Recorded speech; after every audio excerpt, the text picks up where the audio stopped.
E um deles, vendo que estava são, voltou glorificando a Deus em alta voz, e caiu aos seus pés com o rosto em terra, dando-lhe graças, e este era samaritano. E respondendo Jesus disse: não foram 10 os limpos? Onde estão os 9? Não houve quem voltasse para dar glória a Deus, senão este estrangeiro?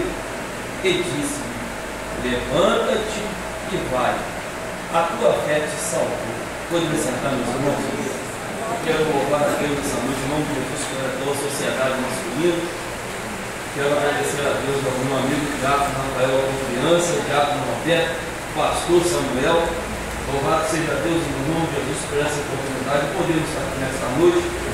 Essa passagem é muito conhecida dos irmãos. A Bíblia diz, a partir do versículo 11, que certo dia Jesus ele estava indo, e alguns dizem que Lucas, no versículo 11, alguns estudiosos dizem que Lucas tem o propósito, a partir do versículo 11, de não fazer com que os seus leitores percam o seu foco, percam a direção que ele quer mostrar, porque Jesus está indo para os seus dias finais, indo rumo à cruz do Calvário, executar um intento do propósito de Deus em Jerusalém. E depois de tudo que Jesus havia ministrado, ensinado e falado, no versículo 11 também, o capítulo 17, irmãos, vale a pena o irmão em casa ler os primeiros versículos, e eu tenho certeza que da mesma forma que falou no meu coração, falará o coração dos irmãos 3 lições grandiosas que Jesus nos dará no início desse capítulo. E no versículo 11, ele diz que Jesus, indo a Jerusalém, ele passa pelo meio de Samaria, da Galileia. Ele não passa dentro de Samaria, mas numa aldeia entre esses dois lugares. E a Bíblia diz, Lucas relata que quando ele entra numa certa aldeia, sai ao encontro de Jesus 10 homens leprosos. Sai ao encontro de Jesus. Veja que é um número grandioso. São 10 pessoas, 10 homens que estão leprosos. E nós sabemos muito bem o que a lepra ela representa, tanto física como espiritualmente falando. E esses homens, eles param de longe, eles levantam a sua voz e eles dizem: Jesus, mestre, é o pedido deles, tem misericórdia de nós. Irmãos, a primeira lição que o Senhor traz ao meu coração aqui, está lá no livro de Levítico, é que o leproso, ele deveria sinalizar ou tapar no seu lado superior e avisar que ele estava leproso, para que as pessoas não vissem o encontro dele. Ele deveria sinalizar para as pessoas que viam perto dele ao seu encontro, para que não se achegassem mais perto dele ao tapar da sua boca que ele estava leproso. Veja que esses homens, eles não estão fugindo da realidade que eles estão leprosos. Eles estão declarando com toda a verdade que eles estão leprosos. Eles estão tapando os seus lábios superiores. Eles estão dizendo: nós estamos leprosos, a nossa situação é ruim, nós estamos nessa situação de miséria. E nós sabemos, irmãos, que a lepra, ela separava a pessoa da sociedade, do convívio, da sua família. Eles precisavam ficar nesse lugar separado, nesse lugar de observação. E a Bíblia Sagrada diz que eles estão declarando que eles estão leprosos. Eu, olhando para a minha vida, sendo fiel que o Senhor Deus me fez lembrar, eu procuro usar muito as coisas do meu cotidiano, a minha vivência, e trazer como aplicação, porque também o Espírito Santo me faz lembrar do meu dia a dia. Eu me lembro que na outra empresa em que eu trabalhava, certo dia, quando os tempos passaram, eu pensei que eu estava muito grande, eu pensei que eu estava muito grande, eu pensei que eu tinha crescido muito. Em determinado dia eu trabalhava ali também dupla e já estava atuando ali, ajudando na emergência. E eu me lembro que em certo dia a pessoa que estava comigo era muito mais experiência que a mim. E os dias foram se passando, eu orava, irmãos, para que Deus não permitisse que o pneu da caminhonete furasse. Eu orava para que o Senhor não permitisse que o pneu da caminhonete não furasse. Por quê? Porque eu não sabia trocar aquele pneu. Me faltava com certeza, sem dúvida alguma, humildade para que, se o problema viesse, eu pudesse perguntar para a pessoa que estava do meu lado: você sabe trocar esse pneu? Você pode me ajudar? Nós estamos juntos na mesma situação. Mas eu orava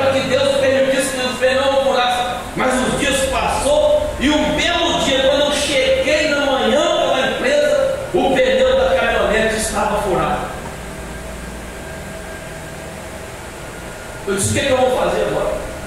O rapaz que trabalhava comigo chegou, pegou a ferramenta, usou uma máquina, tem um lugar específico para levantar o carro, tem um lugar certo para colocar uma máquina. Eu não sabia, eu não dominava aquilo, e eu achando que eu estava muito grande, Deus começou a me dar algumas lições. Eu pude perceber que eu precisava entender que eu precisava da pessoa que estava do meu lado, que eu não poderia executar aquelas atividades, continuar no dia a dia, mas eu precisava entender que eu era pequeno.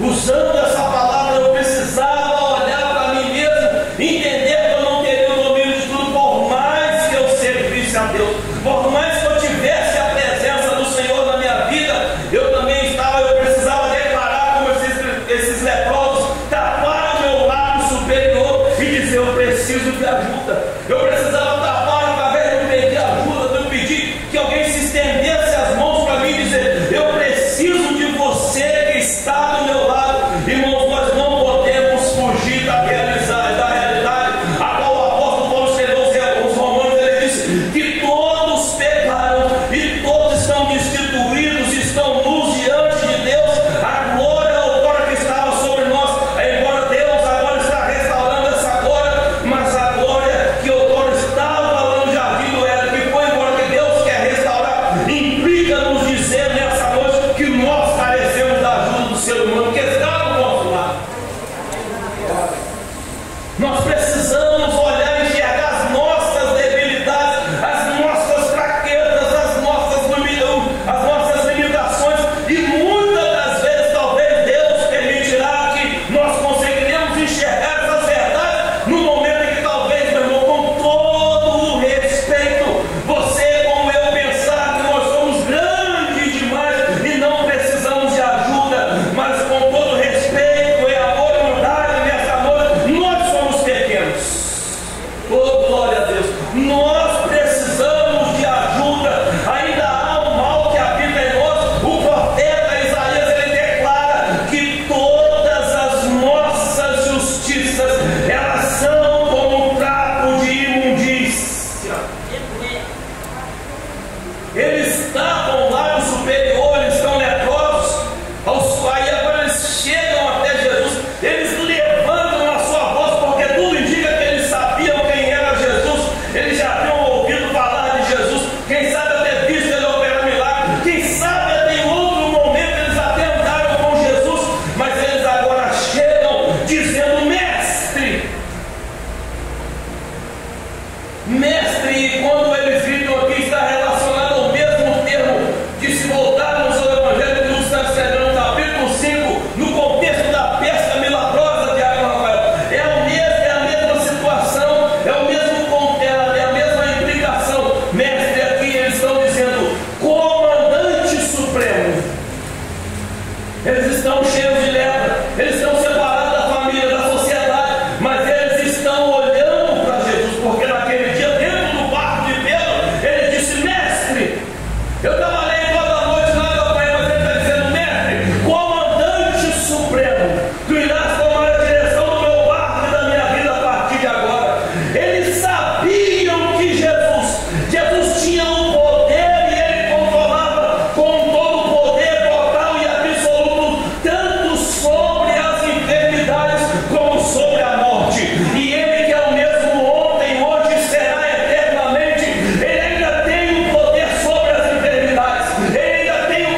da terra.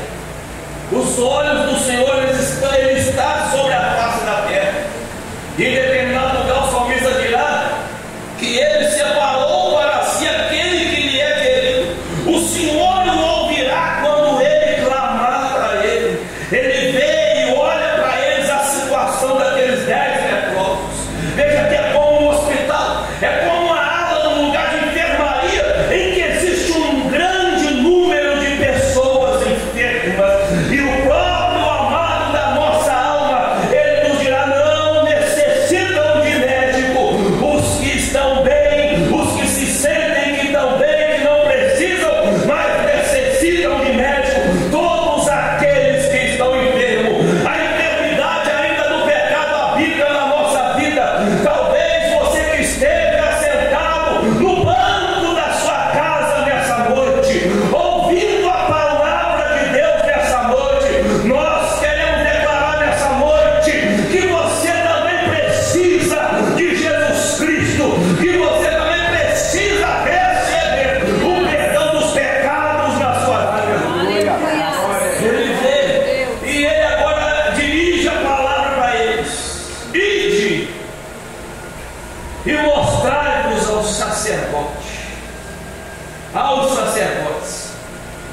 Veja que mesmo Jesus sendo o Filho de Deus, o Deus Filho encarnado, mesmo Ele dominando, Ele tendo o poder dele, sendo santo e separado, sem mácula, sem ruga e sem mancha nenhuma, Ele diz naqueles dias para cumprir a lei, a toda a lei que Ele veio, Ele disse que Ele veio não abrogar a lei, mas cumprir todos os processos da lei. E Ele diz, olha, e Ele veio e disse: mostrai-vos aos sacerdotes.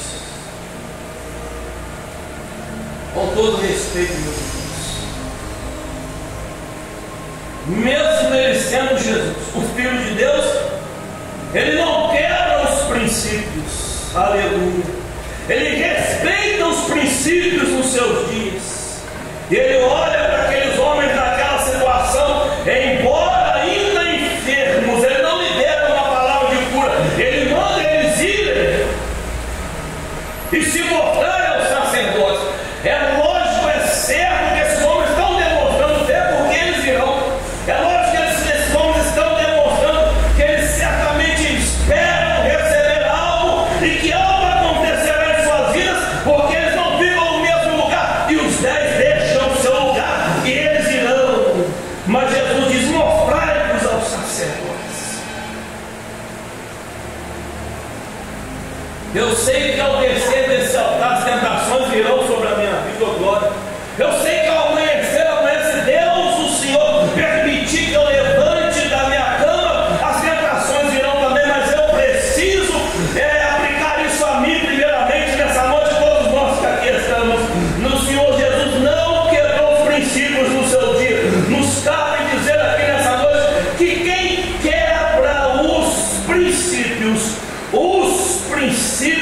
o quebrará. Quem quebra os princípios o quebrará.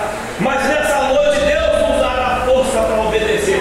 O Paulo, o grande apóstolo, ele disse: não veio sobre vós tentação senão humana, mas fiel é Deus, que não vos deixará ser tentados acima daquilo que podeis suportar. Vindo a tentação, Deus dará também, proverá o escape para que a possais suportar. Tem escape de Deus para as tentações sobre a nossa vida.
grande é a luta, grande é o combate, grande é a batalha travada nesses dias, é certo e é verdade.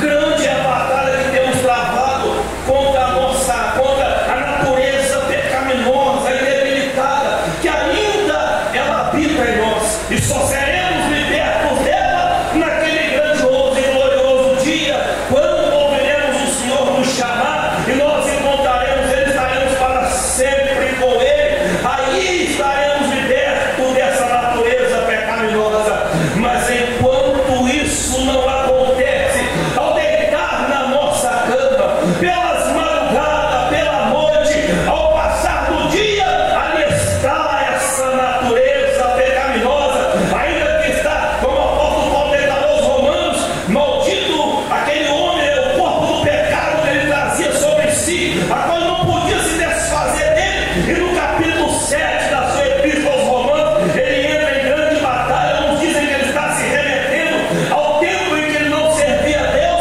mas ele também reconhecia que ainda essa natureza pecaminosa habitava nele. Mas eu gostaria de olhar aqui nessa noite, aleluia, para esses homens leprosos, e mesmo em determinado momento, eles não tendo conseguido receber a vitória completa e a libertação total daquela lepra, eles vão andando, eles continuam indo. Isso cabe nos dizer nessa noite aqui, olhando para dentro de nós, refletindo sobre nós nessa noite, e nós podemos aplicar aqui nessa noite o mesmo encontro que o profeta Isaías teve com Deus, ao olhar para a sua situação, ao olhar para dentro dele, falou: Deus vai me matar nesse momento, eu estou vendo a presença do Eterno, eu estou vendo a sua glória encher o templo, e agora eu vou morrer. Mas a Bíblia diz que foi um serafim, tirou com uma tenaz uma praça do altar, tocou na boca do profeta, e agora ele é purificado,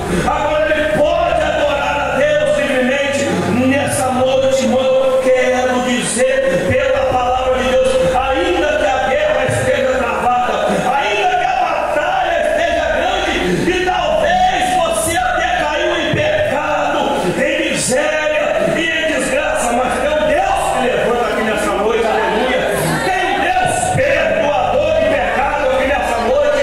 Tem um Deus que enviou o seu Filho Jesus Cristo a essa terra para nos perdoar o pecado, e Ele fala conosco aqui nessa noite: vai indo que no meio do caminho eu te dou força, vai indo que no meio do caminho eu te ajudo, eu te sustento com a minha mão. Não é momento de parar, não é momento de deixar a cruz.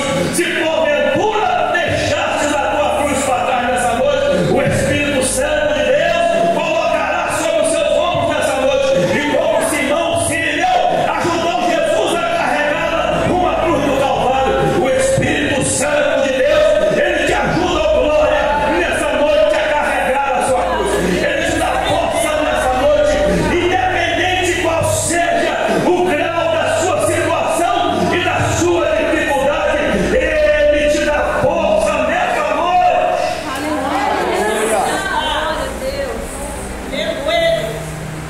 A nossa vitória está em perseverar. Se eu tivesse desistido, se eu tivesse parado, aí várias vezes,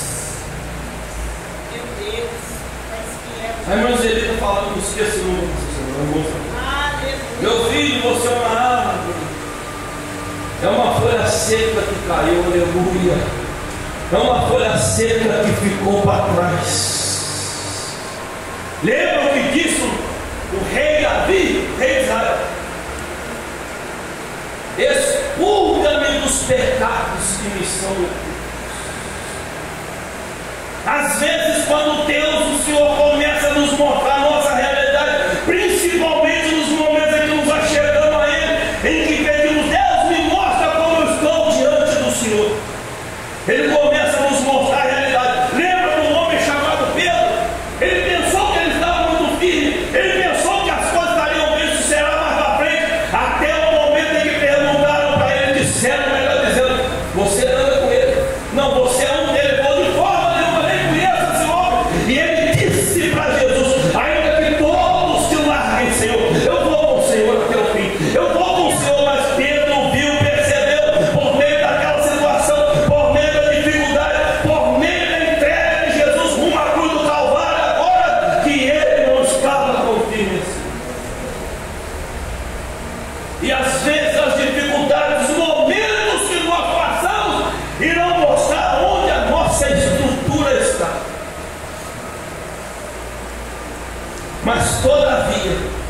somos chamados nessa noite a edificar a nossa casa na rocha. Irmãos, eles vão até os sacerdotes, aleluia,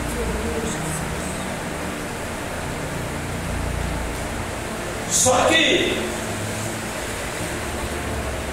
quando eles percebem que estão indo, um deles vê a sua situação, vindo que eles estão, ele volta glorificando a Deus em alta voz. Paulo Abraão estava leproso, estava caído, estava destruído. Imagina, irmão, acabou para ele, chegou ao fim dele, agora ele não sai mais dela, já está lá afastado, está enterrada a história dele, aleluia. Acabou os projetos para a casa dele, para a família dele, acabou tudo que se podia dizer a respeito de histórias gloriosas na vida dele. Mas veja que alguém que outrora estava caído e derrotado, agora pela presença de Jesus, chega perto, nem muito perto, não teve nem contato, ele apenas ouviu Jesus mandar e ele obedeceu ao que Jesus fez. Ele agora indo, perseverando no caminho, mesmo com as suas debilidades, mesmo com as suas fraquezas, as suas limitações, ao andar, ao passar dos dias, ao caminhar e ao perseverar, ele agora está limpo, ele vê que ele foi curado. Glória a Deus. E ele volta glorificando a Deus em voz alta, aleluia. Talvez gritaram a derrota dele, talvez gritaram a derrota dela. Então ele falou assim: eu também não posso me calar. Os filhos das trevas são mais prudentes que os filhos da luz. Não, mas agora eu estou curado, eu tenho autoridade agora para erguer a minha voz, porque ele tocou na minha vida, ele não deixou que a minha história terminasse. Ele disse que quem colocava o ponto final, aleluia, na minha história era ele. Ele me deu uma motivação para continuar vivendo. Ele me mostrou que ainda dá a esperança para mim, aleluia. Glória a Deus. Aleluia. Em momentos em que a visão de muitos está, como as famosas que eu falou no passado, pessimista.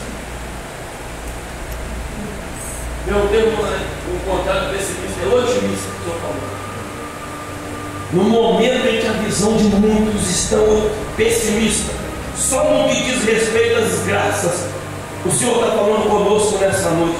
Eu não sei porque, com todo respeito, pastor Samuel, mas quando eu olho para essa parte, eu olho para esse momento, eu lembro dos, ainda que eu não fui lá porque não deu para eu ir, mas eu lembro do Senhor casando a sua filha, desse momento, desse contexto.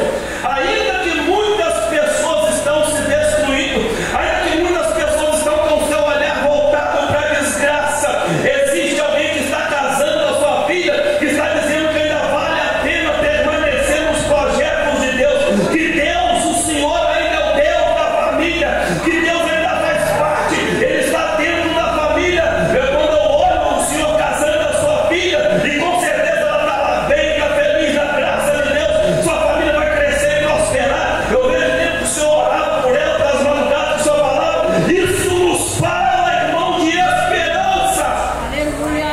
Glória. Oh, glória a Deus. Glória a Deus. Aleluia.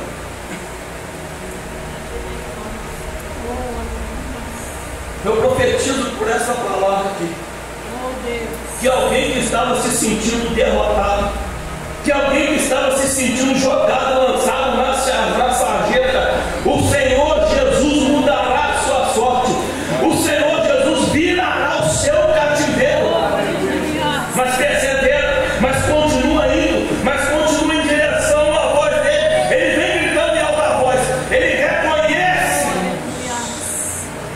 Glória a Deus. Os 9 fazem certo, eles não fazem errado. Eles vão se apresentar diante dos sacerdotes.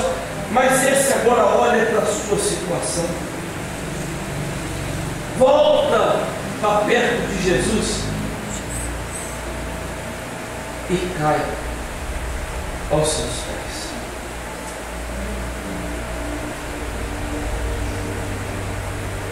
Ele cai aos pés de Jesus, com o rosto em terra, dando-lhe graças. E este era samaritano.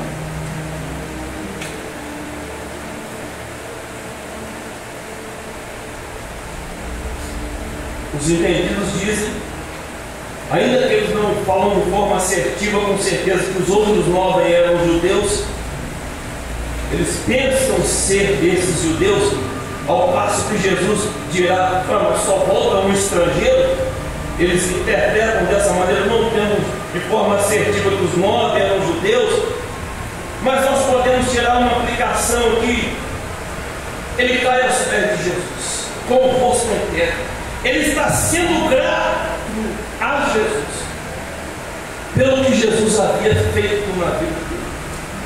Irmãos, ainda que um voltou, mas todavia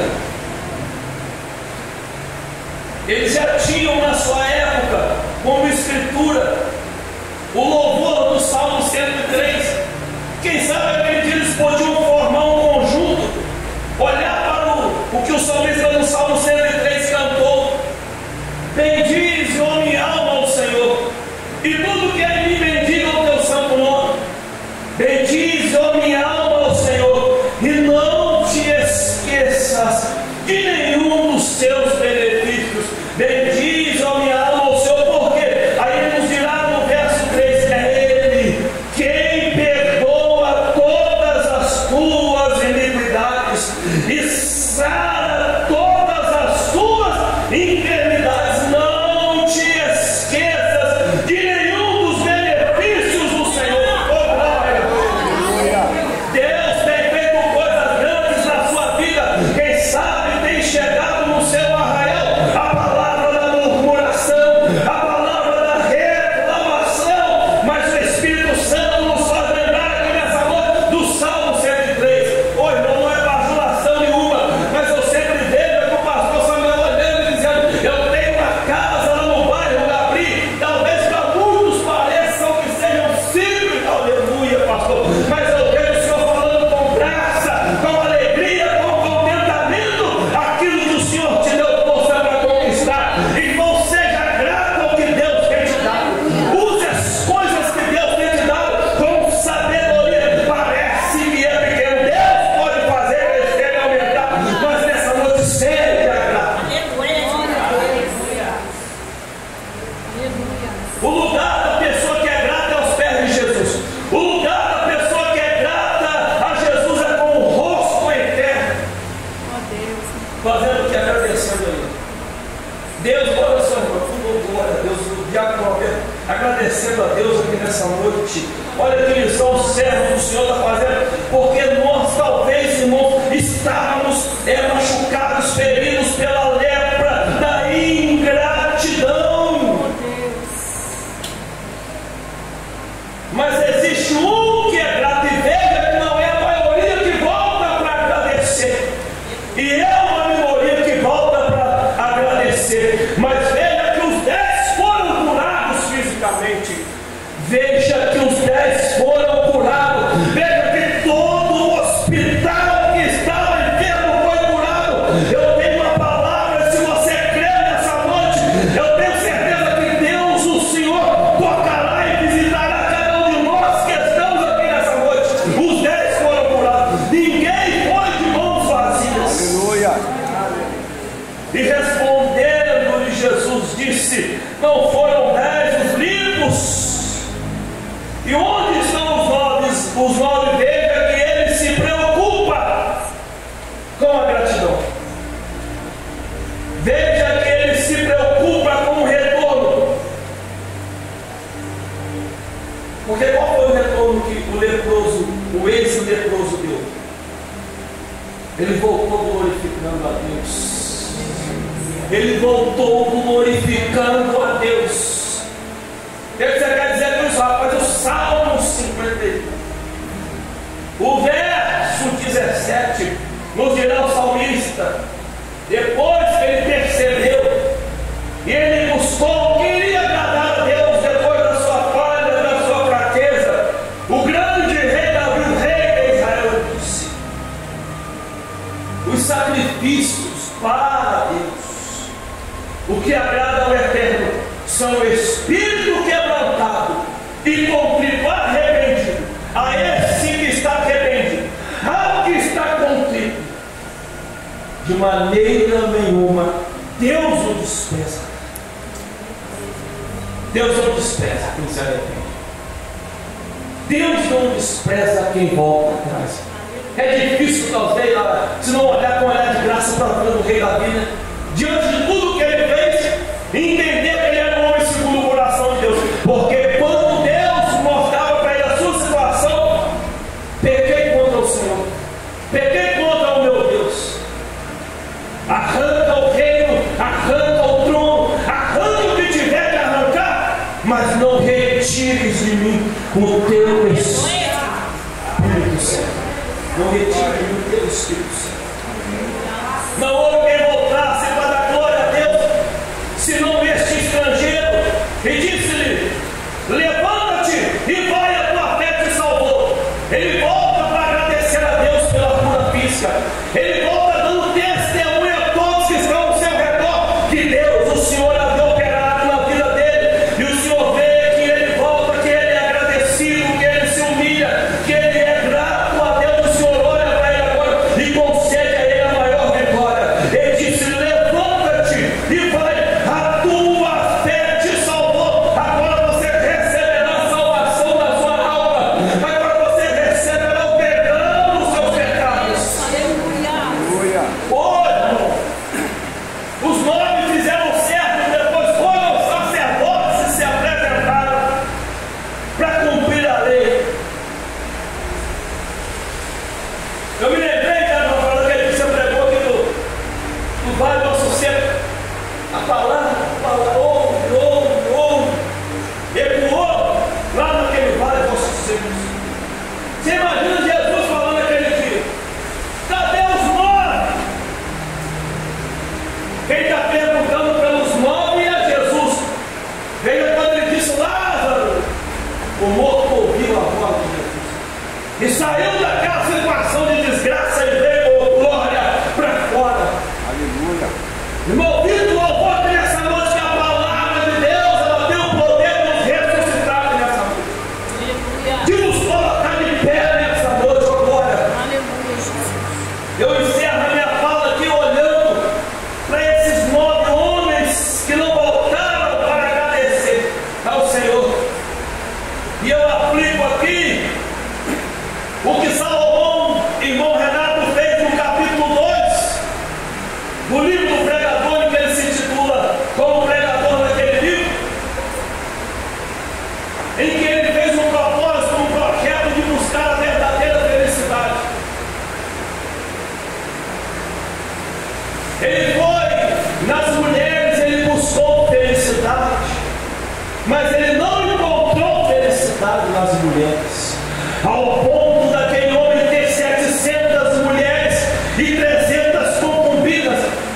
Ele bebeu os melhores vinhos da sua época, e está escrito no capítulo 2, mas ele não encontrou a felicidade verdadeira nos vinhos da sua época. Ele chamou na sua época os melhores cantores e músicos dos seus dias, mas a música dos seus dias não trouxe felicidade a Salomão.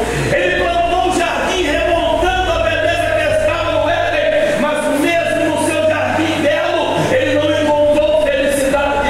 Ele colocou a busca da felicidade em toda a sabedoria humana, e na sabedoria humana ele não encontrou felicidade. E todas as vezes em que debaixo do sol ele está dizendo, olhando para nós, para os seus dias, e dizendo que tudo isso que o homem está fazendo é a busca do homem em busca da felicidade, ele diz que tudo isso que o homem fez é vaidade, vapor, fumaça.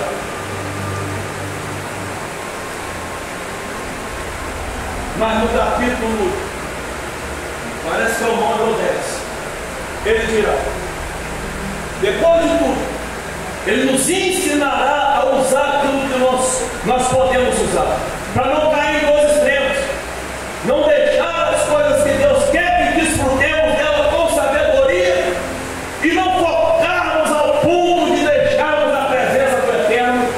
Ele diz: com tudo isso, goza os dias da tua vida com a mulher que amas. E depois ele nos dirá, no outro verso: tudo o que vieres as tuas mãos para fazer, faz-o conforme as tuas forças. Capítulo 8 do livro de Levíticos. A alegria do Senhor, ela é a nossa força. Deus está nos dando força. Deus está colocando